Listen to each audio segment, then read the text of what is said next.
Sejarah Gunung Prau. Gunung Prau yang berada di kawasan Dieng, Jawa Tengah. Lebih tepatnya berada di 3 kabupaten yaitu Batang, Kendala, dan Wonosobo.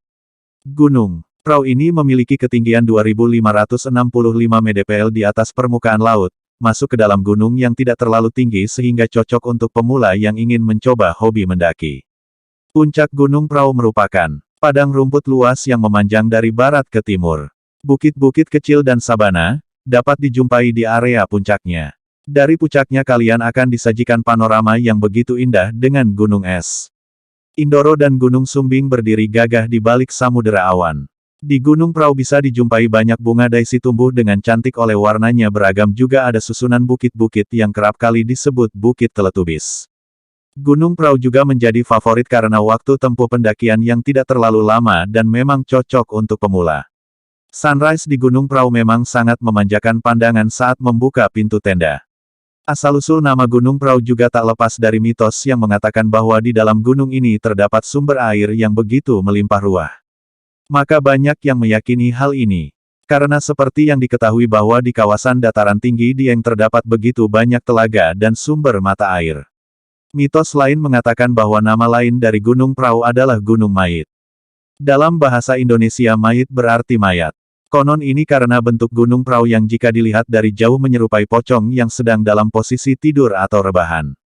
Tak ada yang tahu tentang kebenaran mitos dan cerita tersebut. Konon nama Dieng berasal dari bahasa Kawi, di, yang bermakna tempat atau gunung, dan Hyang, yang berarti dewa. Jadi bisa dikatakan bahwa Dieng bermakna tempat atau pegunungan bersemayamnya para dewa.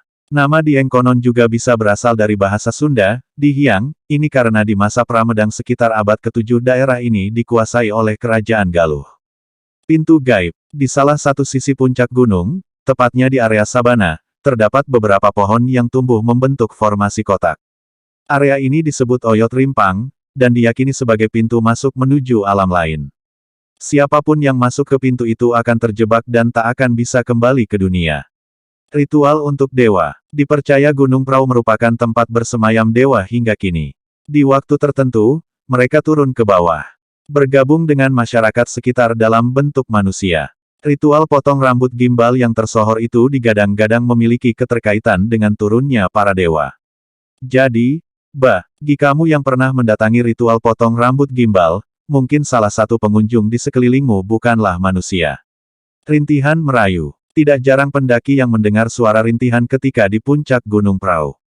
Hal ini kerap kali dikaitkan dengan perilaku pendaki yang tidak menjaga alam, berbicara menggunakan kata-kata kasar, berisiko tinggi dihampiri suara rintihan tersebut. Jika dari arah Jakarta dan Bandung dengan menggunakan transportasi umum, alangkah baiknya memesan tiket pulang terlebih dahulu di Terminal Mendolo Wonosobo sebelum memulai pendakian.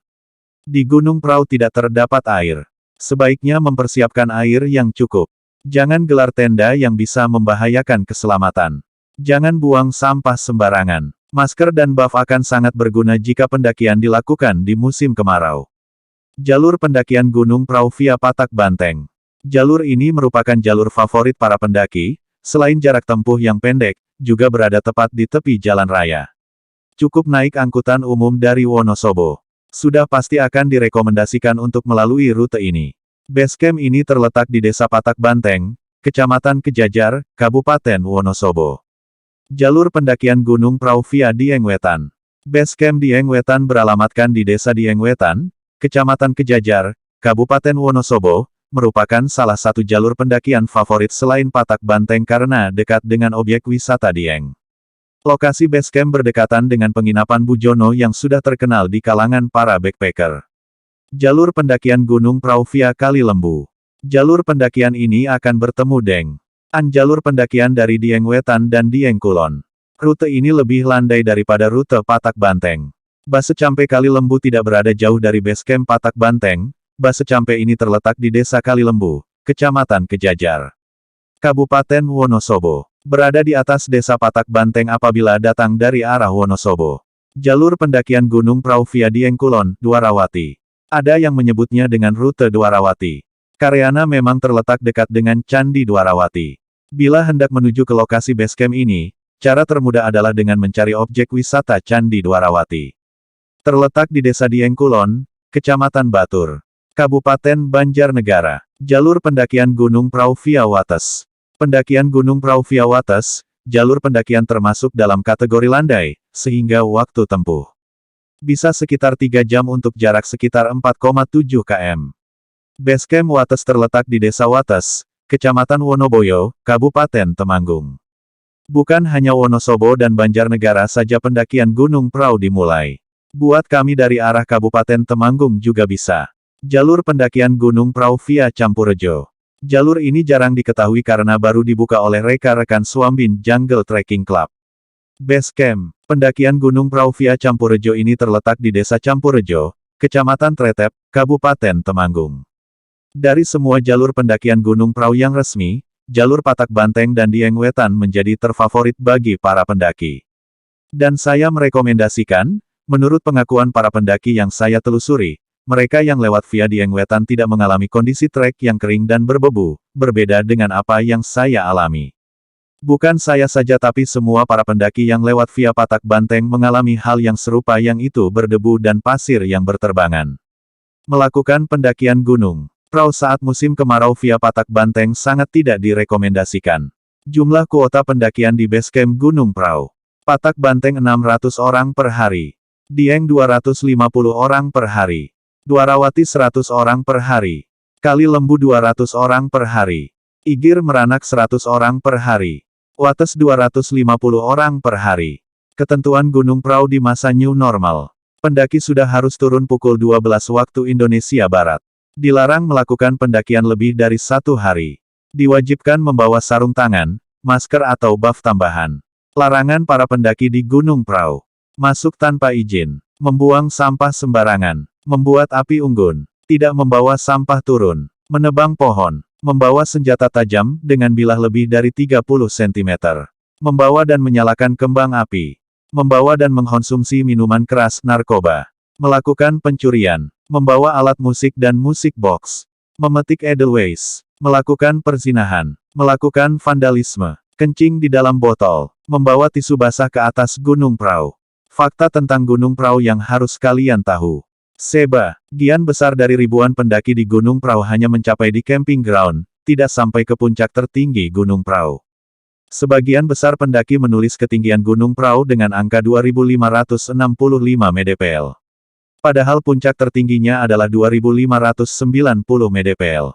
Pada musim kemarau, saat suhu udara kawasan Gunung Prau mencapai titik terendah, kamu bisa menemukan kristal es yang menempelkan pada permukaan tanah di beberapa lokasi saat pagi hari. Pendaki Gunung Prau sebagian besar lebih sibuk mengambil foto Gunung Sindoro dan Gunung Sumbing daripada mengambil foto ke arah Gunung Prau. Bila cuaca sedang cerah, ada 5 gunung yang bisa dilihat langsung ketika menghadap arah timur, yaitu Gunung Sindoro, Gunung Sumbing, Gunung Merapi, Gunung Merbabu, dan Gunung Lawu. Bila kamu sejenak melihat ke arah barat, terlihat Gunung Slamet. Sebagian besar pendaki Gunung Prau tidak menjumpai bunga edelweiss di Gunung Prau. Apabila kita memutari menara yang ada di Gunung Prau, maka kita telah menginjakkan kaki di 5 kabupaten. Yaitu Kabupaten Kendala, Banjarnegara, Wonosobo, Batang, dan Temanggung. Di sekitar menara saat malam hari kadang terdengar suara-suara lirih. Itu adalah suara dari Menara Terse. But yang mudah terdengar saat malam hari dan tidak berangin. Gunung Prau secara berkala ditutup pada awal tahun untuk pemulihan ekosistem pada tanggal 5 Januari sampai tanggal 5 April. Hal inilah yang menyebabkan pendaki Gunung Prau membludak saat malam tahun baru. Gunung Prau merupakan kawasan hutan lindung yang dikelola oleh PT Perhutani. Jadi para pendaki membeli tiket masuk ke kawasan hutan lindung. Bukan simaksi, surat izin masuk kawasan konservasi. Hingga saat ini, Juni tahun 2016, sudah ada 8 jalur pendakian untuk menuju puncak Gunung Prau, 6 diantaranya adalah jalur pendakian yang dibuka untuk umum. Sedangkan 2 lainnya adalah jalur yang masih dijaga ekosistemnya dengan tidak membukanya sebagai jalur pendakian umum. Bagi orang awam, ketika mendengar nama Gunung Prau masih menganggap bahu. Gunung Prau ini adalah Tangkuban Perahu. Sebagian lagi lebih sering menyebut dengan Gunung Dieng. Matahari terbenam di Gunung Prau hanya dinikmati oleh sebagian kecil pendaki Gunung Prau, kebanyakan pendaki naik malam hari hanya untuk menanti matahari terbit, kemudian turun saat siang hari. Gunung Prau pernah dijadikan tempat syuting oleh band Brother of Smoke, sebuah band lokal dari Wonosobo. Membawa gitar dan drum ke sekitaran area camping ground Gunung Prau. Terima kasih.